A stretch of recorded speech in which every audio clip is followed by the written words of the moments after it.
Russia, a legacy relationship with limitations. The India-Russia relationship stands deeply strained by larger geopolitical realities, but there is scope for improved ties.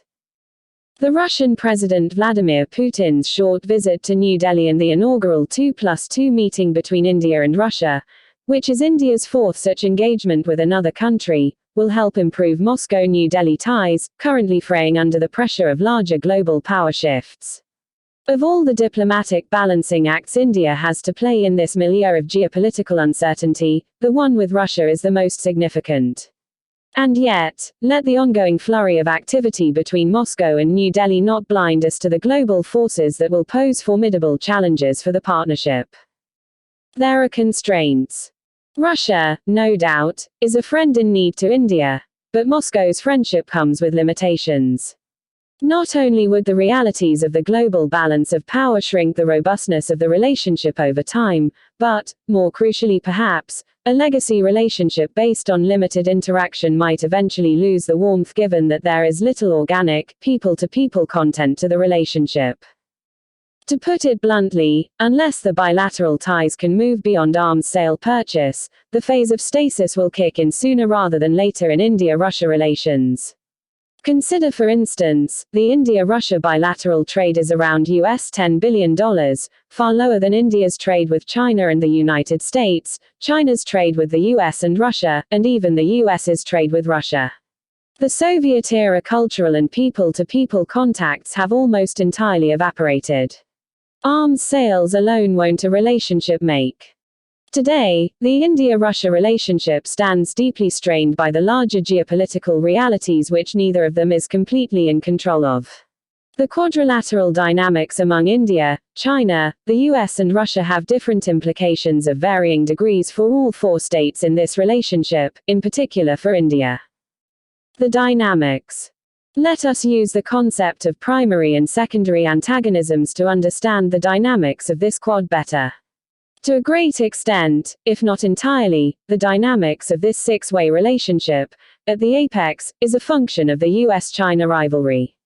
In this six-way matrix, China-US antagonism is the first-order relationship and the US-Russia, China-Russia and Russia-India are the second-order relationships. While the second-order relationships in this quad are, to a great extent, a product of the primary antagonism, the second-tier relationships also have their own unique dynamics and implications. For instance, India-China, a second-order relationship in this quad, is both a product of the primary antagonism between the US and China as well as a result of the regional geopolitical rivalry between India and China. Even though China remains its primary antagonism, Washington has not yet succeeded in divorcing its less challenging second-order antagonism rivalry with Moscow from it. Washington's parallel rivalries with China and Russia, albeit to a lesser extent, have complicated matters for New Delhi. What appears to be a near certainty in the medium to longer term is that the dynamics of the quadrilateral relationship, in particular India's tense relations with China, will go on to complicate India's time-tested partnership with Russia, a process that has already started.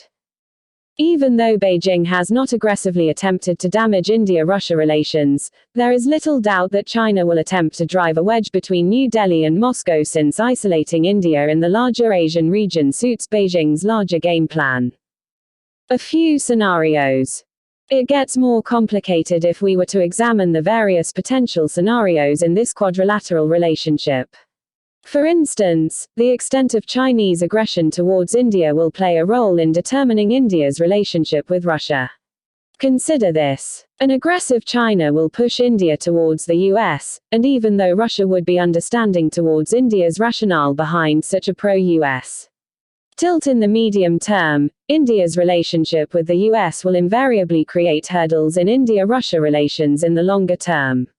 Russian Foreign Minister Sergei Lavrov's warning to India should be read in that context. We expressed our serious concern to our Indian friends over the US activity their Asia-Pacific region, under the slogan of so-called Indo-Pacific strategies and the creation of closed bloc-type structures. Put differently, the more aggressive Beijing gets towards New Delhi, the more India would grow closer to Washington and Moscow. However, while Moscow would appreciate a close partnership with New Delhi, it may not be when it comes to a growing India-US partnership. More so, if Moscow has to choose between Beijing and New Delhi, it would choose Beijing just as New Delhi would choose Washington over Moscow if it comes to that.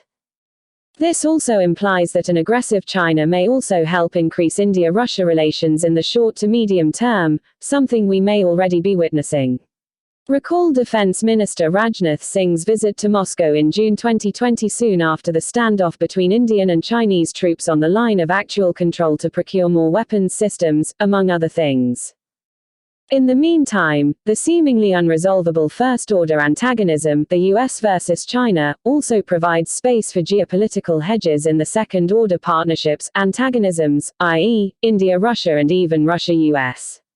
For instance, Russia's dormant concerns about China's rising influence in its traditional periphery, and Moscow's relations with India in the broader context of Central and West Asia and the Western Indian Ocean could prompt Moscow to maintain a certain degree of, albeit limited, geopolitical hedge vis-a-vis Beijing.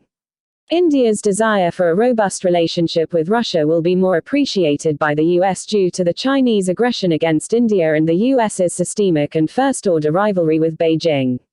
More so, once the reality of the rise of China becomes a concern for Moscow, it could potentially open conversations with Washington to create a balance vis-a-vis Beijing which suits Indian interests. At the same time, however, if there is a rapprochement between the US and Russia or a reduction in the war of words between the US and China, this may or may not have a direct and substantive impact on Sino-Indian relations, since the strains in Sino-Indian relations are not just a product of global balance of power but, more fundamentally, a result of India-China dynamics in the Southern Asian region.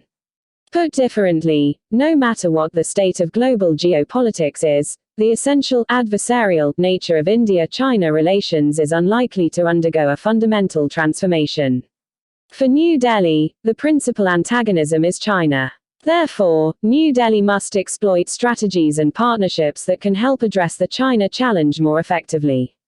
This means that India has to carefully balance its growing partnership with the US with its somewhat delicate relationship with Russia. Potential for cooperation. Let us return to the India-Russia ties and examine the potential for cooperation between the two sides. In a sense, the US withdrawal from Kabul and India's relationship with Moscow have helped New Delhi to adopt more flexible strategies vis-a-vis Afghanistan as well as the broader region. Given the close relationship that New Delhi enjoyed with Washington, American presence in Kabul had, in a way, limited India's options as New Delhi was broadly encouraged to follow US policy in the region. With the Americans gone, India can openly cooperate with Moscow and even Tehran, especially if the Joint Comprehensive Plan of Action (JCPOA) renegotiations succeed, and engage Afghanistan and the Central Asian region with their help. If New Delhi plays its cards well, it can use Moscow to gain more geopolitical heft in the region. While the US provided New Delhi status quo in the region, Moscow could provide India with more direct opportunities. Of course, New Delhi would need to be prepared for adverse reactions from Beijing and Islamabad. Yet another area of cooperation between Moscow and New Delhi is the Indian Ocean region, especially the Western Indian Ocean, where Russia has been expanding its influence and India has significant interests. For New Delhi, located in an unstable and virtually friendless neighborhood, friendship with Russia is important, notwithstanding the structural limits to such a friendship. It will, therefore, take a great deal of diplomatic agility from New Delhi to stay the course and improve the relationship with Moscow amidst high-stakes geopolitical contestations.